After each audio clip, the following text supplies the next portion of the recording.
Hello, this is another board game review from me, and this time I'll be talking about A Touch of Evil. Last review I did was Arkham Horror, and they are essentially, in essence, the same game. It's where it's a cooperative game, or we can play competitively. I think the rules state this is supposed to be competitive, but I've mostly played it cooperative. So the group play a group of heroes or monster hunters who come to this little village to try and slay the monster that is terrorizing them.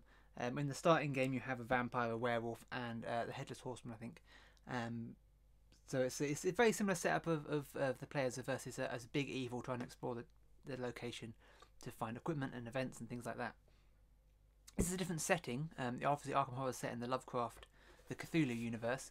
This is set more of a kind of, if you saw the movie Sleepy Hollow, that sort of style of setting of time of early American settlers and things like that.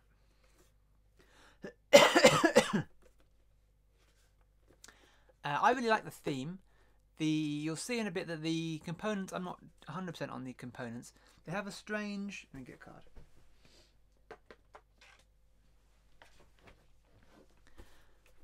I really like this theme. I think it's just different enough to the Arkham Horror theme for the games to be disparate for me. I mean, I own them both, but yeah, I think the theme separates them significantly. I'm not too sure. You see on the components, they've all got a sort of plasticky feel or sort of texture to them. They aren't. I don't really see. They're a Flying Frog Productions make this, and all their components and all their games tend to have this, especially cards and things. Tend to have this sort of solid, shiny, shininess to them. And you'll see when I did because I've already shot the walkthrough of the game, that it was all very glary. It's all very shiny. But I don't really see other games with this. I think these are like the only Flying Frog, the only people I've really seen that have these sort of style, this sort of design. I'm not sure why. But yeah, it's okay. I don't have anything against it, but it is a bit, I don't know. Anyway, that's the basics of the game. Let me show you how the game works. Here we have the game fully set up. As you can see, there's quite a lot of components. You can also see the shine from the light, as I was saying, because of the plasticky finish of everything. It's not a real problem, but it's just there as part of the design, which you don't really see in many games. As I say, there's a lot of components. There's quite a lot going on. It's a fairly complex game, although the main board itself is actually quite small. So it doesn't actually take up that much table space as opposed to, say, Arkham Horror. But I do have all the expansions. There's actually another 2 boards and that add on. We've got the Swamp board, which has got a hotel and a cathedral and things on it, and a little island. And then we've got the Coast board, and these all go next to each other. So these all sort of attach and line up and basically triple the size of the board starting board that the game comes with. But here we're just going to talk about the basic board that comes with the main game. It's the Village of Shadowbrook, which has got a town centre with various locations on it, and then a few outside locations. During the course of the game, players have got a hero which has got its own figure that you roll the dice and move about to try and get to these locations. We'll go into more details on who the player characters are in a bit. But basically how this works is you move around the board, as you can see here, finish in a location. Locations have various activation effects, so you can buy stuff in the town and things like that. But the outside locations have decks with them that you can explore those locations. So say we go to the manor, as we see here, we then go down to the decks, find the manor deck and draw the top card of it.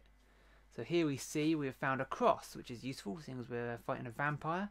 And then we've got an event, we've got a moving portrait, so that's an event that's going to happen to us. We have to make a check to see if we're freaked out by the moving portrait, I suppose.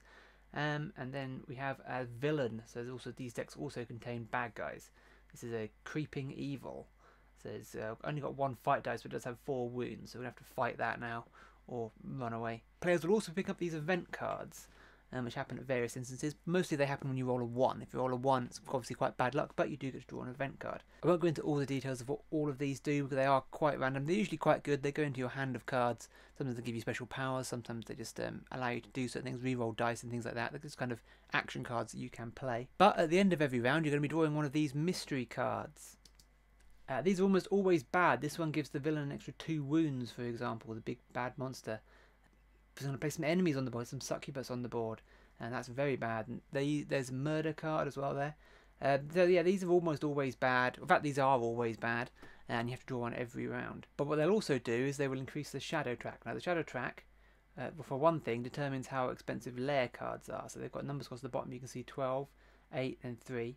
And the reason you want to buy these lair cards is because, if you just flip one over, this is the blacksmith. You have to buy a lair card, you don't know what it's going to be. But once you've got one, you can then go to that location on the board and you can start a fight with the villain because you found their lair. Of course, if the shadow track ever goes off the edge, reaches 0, and then the town is overcome with darkness and the players lose. So here we see the player characters. Just a few of them here. There's quite a lot of them again because I've got all the expansions. There's a ton of them. But here we've got Carl the Soldier. We can see he's got his stats. So he's got Spirit, Cunning, and Combat, which are his primary stats. And he's got wounds here. These little spaces of wounds, and he's got a special ability. All the player characters are basically about the same. There's also got a little minifig that they come sort of just plastic grey, but I've painted them. So the paint jobs are mine. I just want to show off Katrina the Outlaw here because she was quite a complicated paint job. I hadn't painted for quite many years, in fact longer than I can really remember. But I thought I'd get back into it just because this game did have so many little figures with it that I just kind of really wanted to paint them. But let's get to our villain. This is a monster that is terrorising the village. I've got the vampire out for you here. The vampire is one of the villains from the main game, but as I say, I've got all the expansions, so there's quite a lot of villains here. There's a big pile. I haven't even played all of the villains. They all play very differently, but they're all essentially got all the same elements. So the vampire we see here has got 5 combat and 5 wounds, and he has a number of special abilities, as well as abilities that affect the game in general, so affect the game throughout, whether he's currently in play or being fought or not. He also has a little cardboard figure for himself if he ever appears on the board and moves about. Not all the villains do this, but they've all got a little cardboard figure cardboard little disc in case they need to. He's also got his minion chart on the right, you can see, which is randomly rolled every now and then. Sometimes cards will cause it, sometimes just the end of round effects will cause it. And his is all about minions, so you can see that he's got, you roll a dice and then sort of one of 3 things is going to happen. So it's either going to put bats on the board, he's got lots of little cardboard tokens for those, the undead, some undead on the board, or some succubuses on the board, which will attack the players. All the monsters, there's hundreds of monsters in this game, or it feels like there is anyway, and they've all got these little cardboard tokens because they can't make figures for everything. So there's loads and loads of cardboard tokens in this game. So basically the players will want to explore the board, finding items and gathering investigation. Investigation you can see on the top there, so there's little blue discs. It's basically all-purpose currency. In a competitive game, the players are out for themselves. They're going to kill the monster for their own glory and for presumably some sort of reward from the town. But in a cooperative game, then the players are just working together to fight the villain. The villain is slightly stronger, well, quite a lot stronger in a competitive game, but the players are all working together for the common good of the village to kill the villain. But in addition to everything else, they can take in village elders with them. And the village has 6 elders. There's another 3 that come into play from the expansions. But the elders all have their own stats and abilities that are useful for fighting the villain. They can only be taken to fight the big boss. They don't come into play very often for many other reasons. But they've all, as you can see, got a secret card behind them. The secret card deck is shuffled up, and each village elder gets 1 secret. And these secrets can be nothing. They can be little things. They can give them bonuses, but they can turn them evil. It can turn out that elder was on the villain's side all along. And then the basic concept of the game is fairly simple, either working together or working alone. The players will explore the village, gather items, equipment and weapons and things like that, and then eventually they'll be able to go after the villain once they can spend a lair card, they can go after the villain and have a showdown and hopefully defeat them and win the game. Also, I mentioned the thick plastic style of the cards and stuff, and there's a few other strange design choices. The board is quite dull to look at, as you probably saw. It's this kind of more like a sort of treasure map-y kind of, I don't know, like an old style map design, but it's kind of boring to look at, and it kind of is just a bit of a jumble really. And you've also probably noticed that this is a flying frog. All their games do this, as far as I'm aware, which is they have actual people, as you may see, instead of like drawings or whatever you'd normally have in a game. This is the only people I've seen that ever do this. But yeah, they have actors or models or people from the office or whoever the hell they are. But yeah, all their games have this, have real people in costume on their cards and on their characters and on everything. But yeah, it's a bit weird at first. You kind of look at it and it's like, because you normally see that. But yeah, it's a little odd, but you know, you get used to it after a while. But yeah, it does seem a bit strange at first. So where am I at? I really like this game. As you've seen from the walkthrough, it is very similar to Arkham Horror. A lot of the mechanics, especially if you play it cooperative, as I say, I mostly have played it cooperative, A lot of the mechanics are very similar, and it has that same sort of style and feel to it. I happen to own all of the expansions for this. I'm only holding the box lid for this purposes of this, because the box itself is too heavy. It's just packed full of stuff. But yeah, I have all the expansions apart from a few of the little one-offs for Touch of Evil. So I do have quite a lot of it. I have played it more than Arkham Horror. I think, I'm not 100% sure why. It's a bit quicker, I suppose. And a lot of it, I want to say it somehow it feels a little simpler. There's a lot less to figure out, I suppose. It's not quite so much of a puzzle.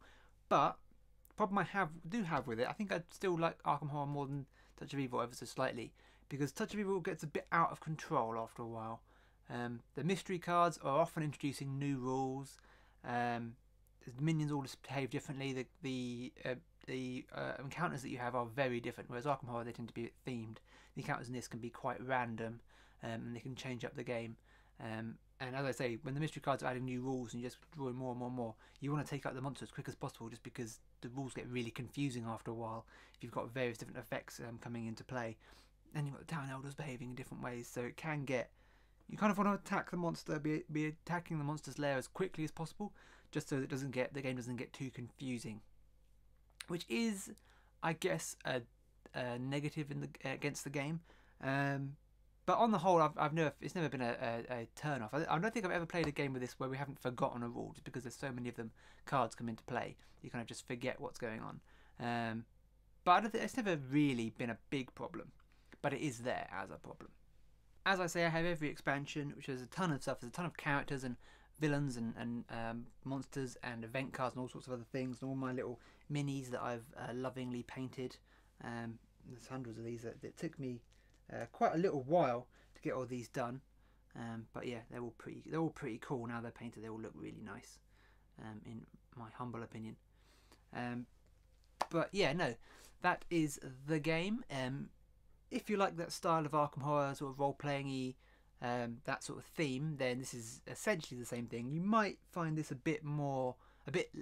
doesn't draw you in quite as much as I would say Arkham Horror does, because the theme isn't quite so prevalent throughout the game. Arkham Horror, everything kind of meshes together and it makes sense, whereas as I say with this, it can be a bit random and the rules changing, all sorts of stuff. But each of the monsters plays very differently, which is what's interesting about it. The characters, not necessarily so, and they have their own powers, but you end up essentially doing the same thing all the time. But yeah, all the monsters are very different, and they do change the game quite significantly. So yeah, it's always fun to try and go. I don't think I've even played half of the monsters.